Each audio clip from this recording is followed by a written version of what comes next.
Good morning. आज का अपना लेसन है कक्षा 8 एनसीईआरटी साइंस का प्रकाश। ठीक है, सबसे पहले हम बात करें प्रकाश क्या है। देखिए, प्रकाश एक माध्यम है, या यूँ कहीं प्रकाश एक ऊर्जा है जो देखने में मदद करता है। ठीक है, तो प्रकाश हमारी किस लिए सहायता करता है? देखने में सहायता करता है।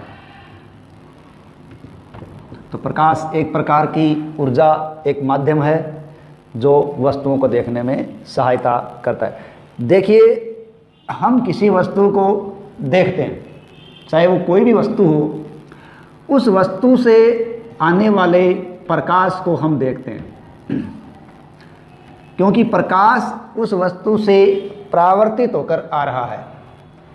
देखिए, अंधेरा होता है, हमें कुछ भी दिखाई नहीं देता। इसका मतलब हमारी आंखें हैं वो अंधेरे में नहीं देख पाती।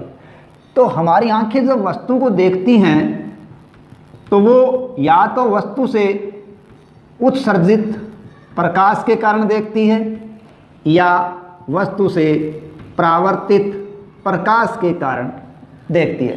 ठीक है, यानी हमारी आंख जब भी किसी वस्तु को देखेगी तो या तो वस्तु से उत्सर्जित प्रकाश के कारण देखती है या वस्तु से परावर्तित प्रकाश के कारण देखती है। इस प्रकार हम परावर्तन के कारण देख पाते हैं। ठीक है, और वो प्रकाश के द्वारा होता है। हम बात करें परावर्तन किसे कहते हैं। ठीक है, देखिए, जब प्रकाश किरण, प्रकाश भी कह सकते हैं, प्रकाश किरण भी कह सकते हैं, जब प्रकाश किरण किसी चमकीले पृष्ठ पर आपतित होती है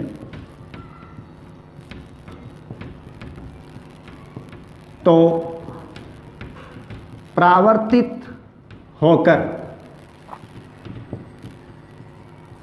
पुनः लौट जाती है। जब प्रकाश किरण किसी चमकीले पृष्ठ पर आपतित होती है तो परावर्तित होकर पुनः लौट जाती है। ये उसी माध्यम में लौटती है जिस माध्यम से ये आती है। प्रकाश की ये घटना क्या कहलाती है? प्रकाश का परावर्तन कहलाती है। देखिए, प्रकाश का ये जो परावर्तन है, ठीक है, इस परावर्तन के हम नियमों की बात करें तो देखिए, परावर्तन के दो नियमों की हम व्याख्या करेंगे। देखिए, परावर्तन की क्रिया में आपतन कोण, देखिए हम आगे एक एक्टिविटी के माध्यम से इसको देखेंगे। परावर्तन की क्रिया में आपतन कोण जो आई से दिखाया जाता है तथा परावर्तन कोण जो आर से दर्शाते हैं, ये दोनों बराबर होते हैं। ठीक है, परावर्तन की क्रिया में आपतन कोण तथा परावर्तन कोण का मान बराबर होता है। ये परावर्तन का एक नियम है।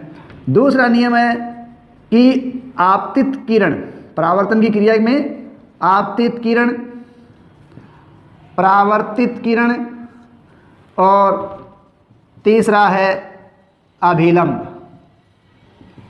ये तीनों एक ही तल में होते हैं।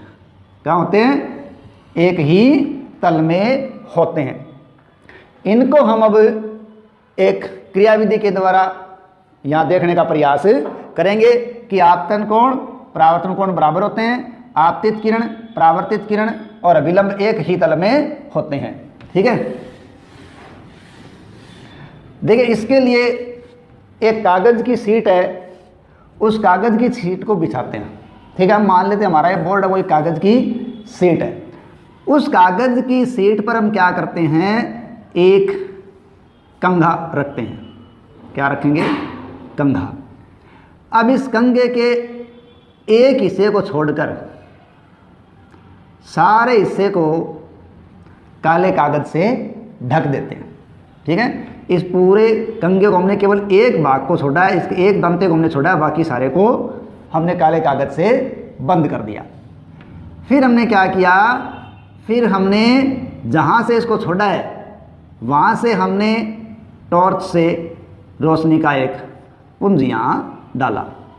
ठीक है, अब रोशनी का पुंज इसमें से निकला, किसमें से? इस छेद में से। ठीक है, अब जब वो छेद में से निकलता है, जैसे ये निकला, तो हमें वो निकलता हुआ दिखाई देता है किरण पुंज। ठीक है, अब ये किरण पुंज हमें दिखता है, हम आगे क्या करते हैं, जो किरण पुंज हमें दिख रहा है उस किरण पुंज के सामने हम क्या रख देंगे? एक दर्पण रख देंगे। क्या रखेंगे? एक समतल दर्पण रखेंगे। अब ये किरण पुंज कहाँ जा रहा है? इस दर्पण पे। अब वो दर्पण रखने से किरण पुंज हमें जो दर्पण पे जाता दिखाई दे रहा है वहीं हमें वो टकराकर या परावर्तित होकर वापस दिखाई दे रहा है। तो जो प्रकाश किरण आ रही है, ठीक है, वो आने वाली प्रकाश किरण क्या है? वो आपतित किरण है। कौन सी किरण है? आपतित किरण। और जो टकरा के वापस जा रही है वो किरण परावर्तित किरण है। कौन सी किरण है? परावर्तित किरण है। तो ये किरण कौन सी है? जो आ रही है वो आपतित, और जो परावर्तन होके जा रही है वो परावर्तित किरण है। देखिए, जो प्रकाश किरण आ रही है उस प्रकाश किरण के दर्पण के बिंदु पर, जहाँ से वो किरण आके दर्पण से टकरा रही है, उस बिंदु के अनुदिश, ठीक है, यदि हम किसको आधार मानते हुए, इस दर्पण को आधार मानते हुए एक 90 डिग्री के कोण को बनाते हुए रेखा खींचें तो वो रेखा अभिलंब कहलाती है। तो ये क्या हो जाएगी? अभिलंब। ठीक है, तो इस प्रकार ये जो अभिलंब होती है वो अभिलंब एक प्रकार से एक काल्पनिक रेखा होती है। ठीक है, तो परावर्तन की क्रिया में क्या होता है कि आपतन कोण I और परावर्तन कोण R, इन दोनों के मान बराबर होते हैं। यदि हम आपतन कोण का मान 30 डिग्री करें तो परावर्तन कोण का मान भी 30 डिग्री होगा।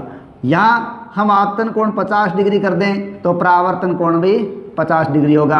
आपतन कोण का मान 90 कर दें तो परावर्तन कोण का मान भी 90 डिग्री होगा। इस प्रकार परावर्तन की क्रिया में आपतन कोण, ठीक है, जो अभिलंब और आपतित किरण के मध्य बनता है, ठीक है, ये अभिलंब है और ये आपतित किरण है, यहाँ बन रहा है वो I है, और ये परावर्तित किरण के साथ बन रहा है वो R है। तो आपतन कोण और परावर्तन कोण का मान बराबर होता है। ये हमने नियम पहला देखा था। किसका नियम है? परावर्तन का पहला नियम। अब हम परावर्तन के दूसरे नियम की बात करें तो वो था कि परावर्तन की क्रिया में आपतित किरण, परावर्तित किरण और अभिलंब तीनों एक ही तल में होते हैं। ठीक है, देखिए हम यहाँ से कंघा हटा लें। ये जैसे अपने पास दर्पण है, ये इसका अभिलंब है, ये आपतित किरण है और ये परावर्तित किरण है। तो इनको कितना ही आगे बढ़ाएं, ठीक है, जैसे हम इसको आगे बढ़ा दें, इसको आगे बढ़ा दें, इसको आगे बढ़ा दें, लेकिन ये सब रहेंगे एक ही तल में। इस प्रकार परावर्तन की क्रिया में आपतित किरण, परावर्तित किरण तथा अभिलंब तीनों एक ही तल के अंदर होते हैं। ठीक है, हम थोड़ी सी बात यहाँ कर लेते हैं प्रकाश किरण की। ठीक है, देखो प्रकाश किरण है वो प्रकाश का एक आदर्शीकरण है। क्या है? प्रकाश का एक आदर्शीकरण। दरअसल प्रकाश जो है वो एक संकीर्ण किरण पुंज होता है। क्या होता है? संकीर्ण किरण पुंज, यानी प्रकाश किरणों का वो एक समूह होता है, लेकिन उनमें हम उसको सरलता की दृष्टि से प्रकाश किरण कह देते हैं। ठीक है, तो ध्यान रहे, प्रकाश किरण एक संकीर्ण प्रकाश किरणों का समूह होता है। ठीक है, अब आगे हम देखते हैं, समतल दर्पण की बात करते हैं। ठीक है, ये हमने परावर्तन के नियमों की जानकारी ली। नेक्स्ट हम करेंगे समतल दर्पण से प्रतिबिंब का बनना।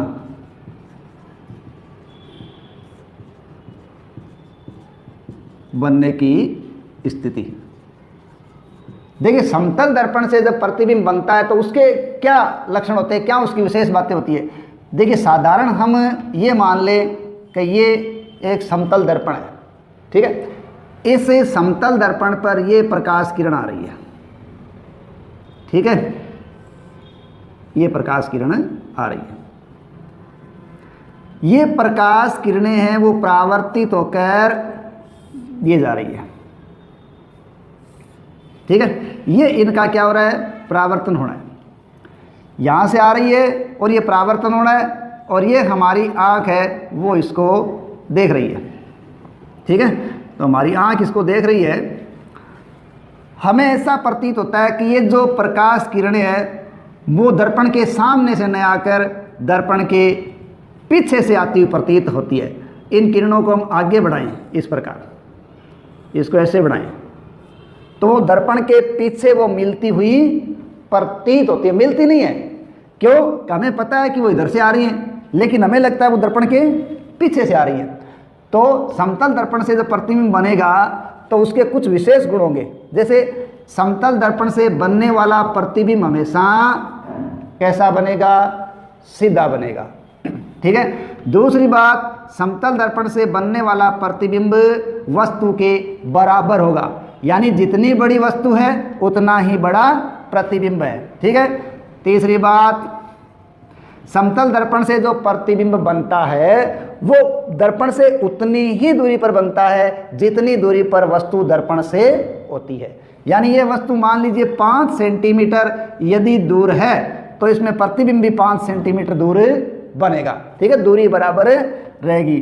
चौथी बात इसके अंदर हम करें तो ये देखिए किरणें हैं वो हमें लगता है कि पीछे से आ रही हैं, सामने की बजाय पीछे से आती हुई प्रतीत होती हैं। तो इसका मतलब ये आभासी प्रतिबिंब है, और आभासी प्रतिबिंब है तो इसे पर्दे पर प्राप्त नहीं किया जा सकता। ये समतल दर्पण बनने की स्थिति के कुछ विशेष तथ्य हैं। पार्श्व परावर्तन, ठीक है। देखिए जब समतल दर्पण से प्रतिबिंब बनता है, ठीक है, तब क्या होता है, समतल दर्पण में वस्तु का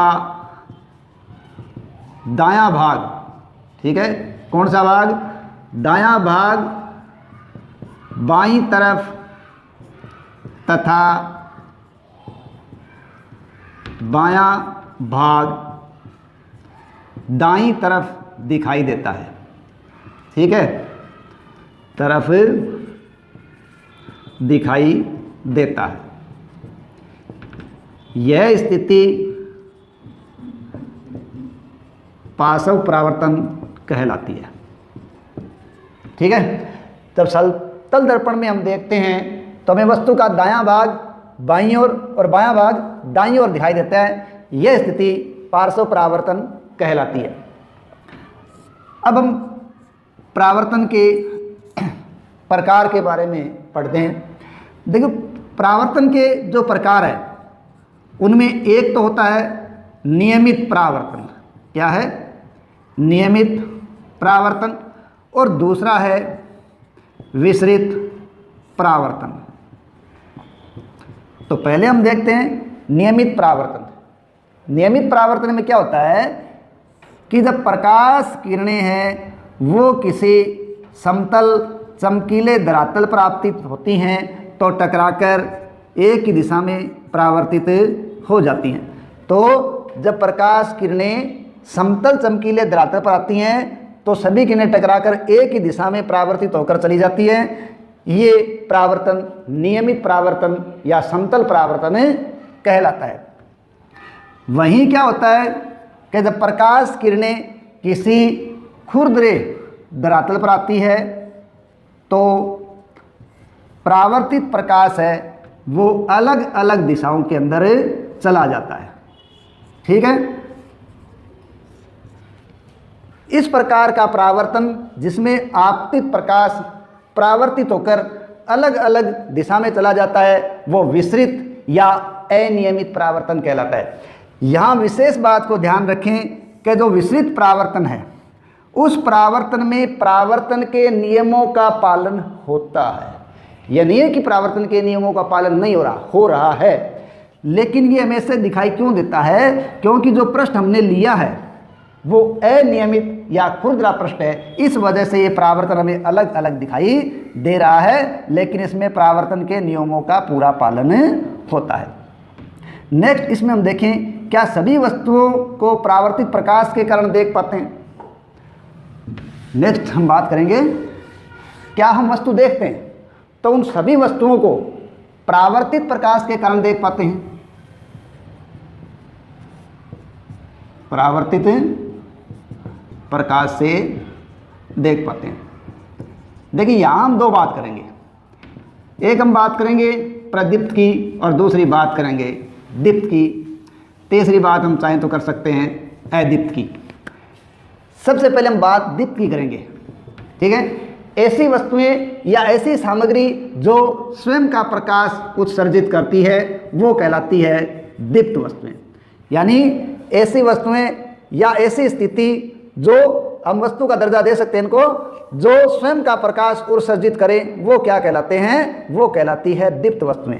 यहाँ हम मोमबत्ती ले सकते हैं और विद्युत लैंप ले सकते हैं। सूर्य का प्रकाश आ रहा है, सूर्य से मोमबत्ती लैंप, ये क्या है? दीप्त है, जो स्वयं का प्रकाश उत्सर्जित कर रहे हैं। और जो किसी प्रकार का प्रकाश उत्सर्जित नहीं कर रहे हैं वो क्या है? अदीप्त पिंड है।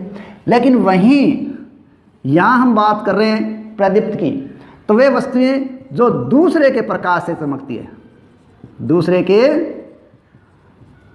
प्रकाश से चमकती हैं, वो क्या कहलाती हैं? प्रदीप्त कहलाती है। यहाँ हम उदाहरण ले तो किसका ले सकते हैं?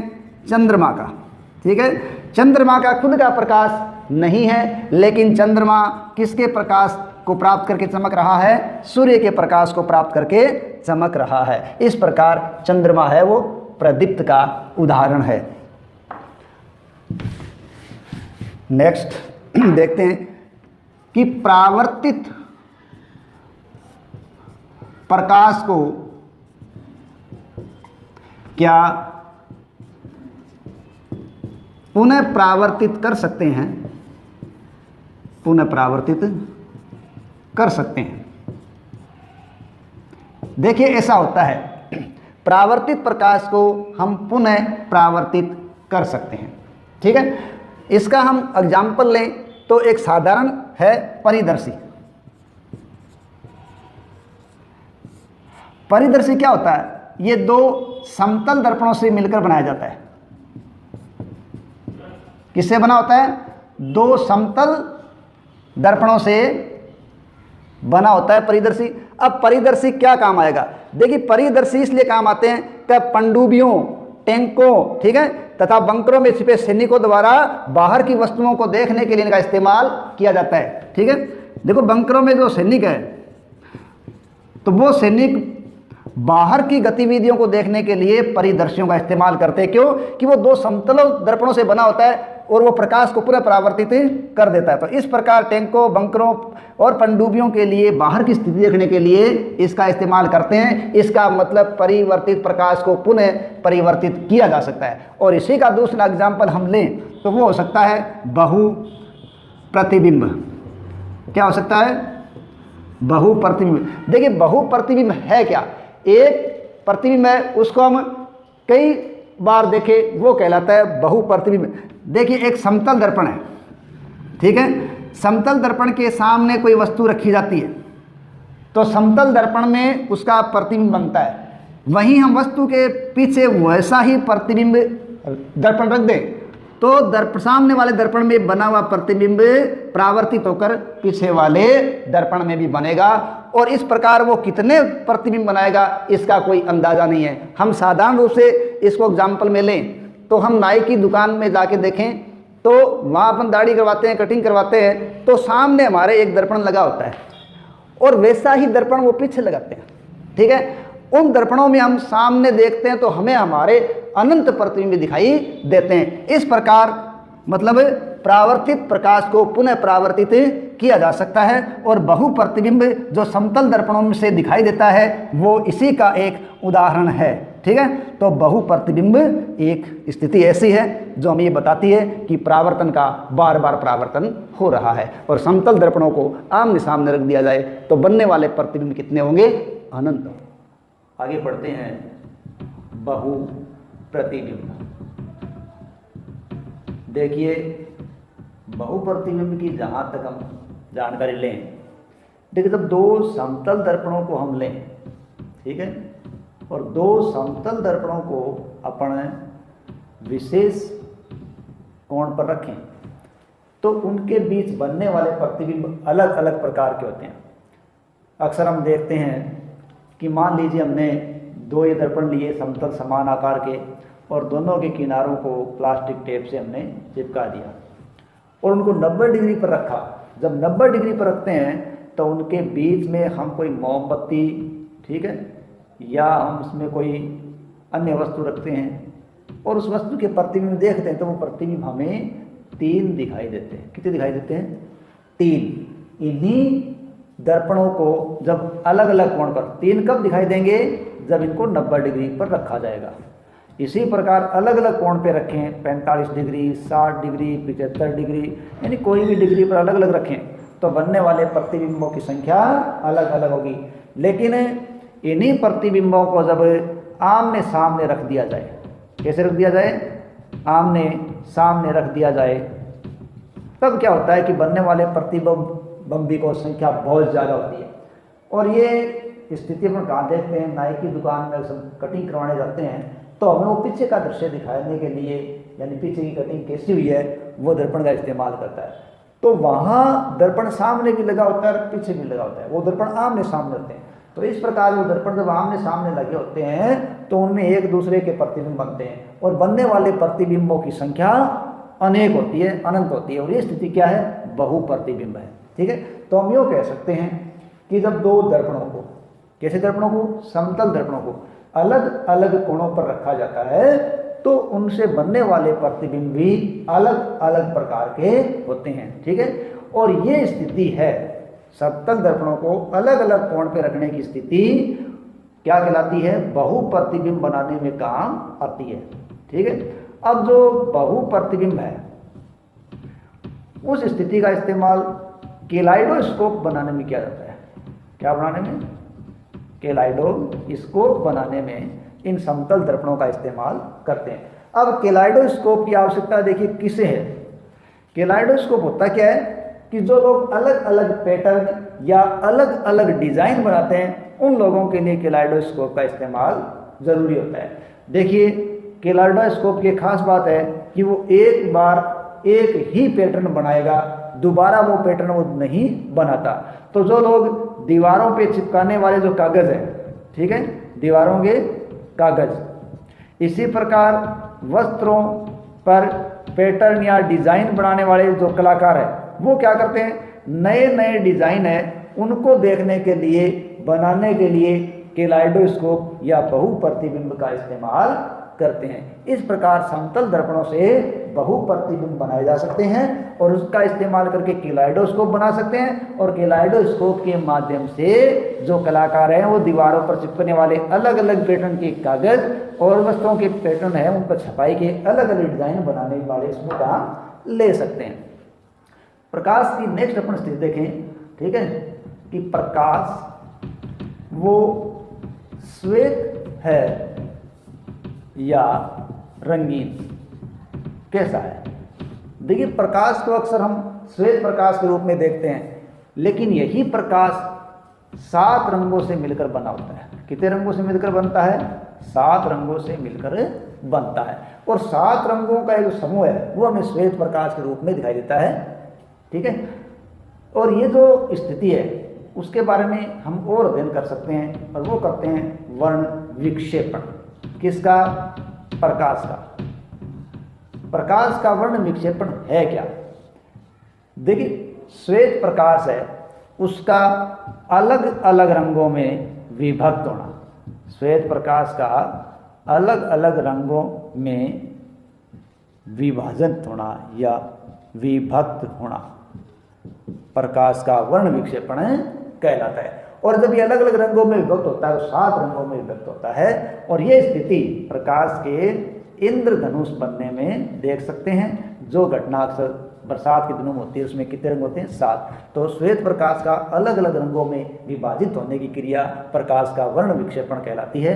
और ये स्थिति हमें प्रिज्म से दिखाई देती है। देखिए प्रिज्म होता क्या है? प्रिज्म एक बहुफलक है, ठीक है। इसकी आकृति क्या होती है कि इसके जो 3 फलक साइड के होते हैं, वो 3 फलक हैं वो या तो होते हैं आयताकार, कैसे होते हैं? आयताकार, ये साइड के फलक, और या होंगे वर्गाकार, और ऊपर नीचे के जो फलक हैं वो होते हैं त्रिभुजाकार। यह आकृति क्या कहलाती है? प्रिज्म कहलाती है। और ये श्वेत प्रकाश जब प्रिज्म पे डाला जाता है तो 7 रंगों के एक क्रम के अंदर विभाजित हो जाता है। तो 7 रंगों का ये जो क्रम है वो प्रकाश का वर्ण विक्षेपण कहलाता है, और इसमें 7 रंगों का क्रम दिखाई देता है। ये अपन साधारण घर में भी 7 रंगों करके देख सकते हैं। इसके लिए हम क्या लें? इसके लिए हम पैली लें, ठीक है, और इस पैली के अंदर एक क्या रख दें? समतल दर्पण रख दें। अब इस पैली में क्या डाल दें? पानी डाल दें। फिर श्वेत प्रकाश है वो इस दर्पण पर डाला जाता है। ये प्रकाश दर्पण से टकरा के वापस आता है। जब आने वाला ये प्रकाश श्वेत सतह से टकराता है, श्वेत दीवार है या दीवार पर रंगीन दीवार है तो उसके ऊपर श्वेत पन्ना चिपका हुआ हो, उस पर जब ये वापस आता है तो हमें वो 7 रंगों का दिखाई देता है। क्यों? क्योंकि ये दर्पण है और ये जल है, ये दोनों मिलके किसका निर्माण कर देते हैं? वो प्रिज्म का काम करते हैं। जल और दर्पण दोनों मिलकर किसका काम करते हैं? प्रिज्म का। और इस प्रकार ये हमें 7 रंगों के क्रम को दिखाई देते हैं। इस प्रकार प्रकाश का वर्ण विक्षेपण होता है, यानी प्रकाश का 7 रंगों का विभाजन प्रकाश का वर्ण विक्षेपण कहलाता है, जिसमें हमें 7 रंगों में प्रकाश आसानी से दिखाई दे देता है। ठीक है।